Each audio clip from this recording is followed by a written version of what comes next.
আমাদের একটা উদ্যোগ আমরা নিয়েছি যে সারা শিলিগুড়ি শহর জুড়েই ক্যাম্পগুলো করব। গতকাল আমি আবেদনও করেছি যে ক্লাব, স্বেচ্ছাসেবী সংস্থা, এনজিও সবই তারাও এই ধরনের সহযোগিতার হাত বাড়িয়ে দেবে।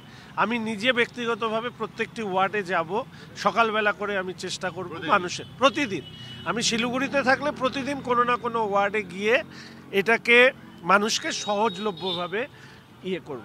এইখানে দেখুন একটা উনি কার্ড নিয়ে এসছেন, ওনার 1995 সালের ভোটার লিস্টে ওনার জব্বলপুরে ছিল, কিন্তু 2002-এ নামটা নেই, না থাকারই কথা। উনি শিফট হয়ে এসছেন, পরবর্তীকালে ওনার এখানে নাম উঠেছে। তাহলে এই ধরনের কেসগুলো কিভাবে শর্ট আউট করবে, তার জন্য আমরা ঠিক এইখানে এনুমারেশন ফর্মটা রেখেছি। এই এনুমারেশন ফর্ম দেখিয়ে উনি বিএলওকে কি কথা বলবেন, এই এনুমারেশন ফর্মের মধ্যে উনি কি লিখবেন, এবং লেখার পরে পরবর্তীকালে উনি এই ডকুমেন্ট সহ আর কি কি জমা দেবেন সেগুলো আমি বুঝিয়ে দিচ্ছি। কারণ এই ধরনের ভোটারদের নাম সুরক্ষিত থাকবে, ফলে সেই সুরক্ষা নিতে যাতে তাদের কোনো অসুবিধা না হয় তার ব্যবস্থা করব।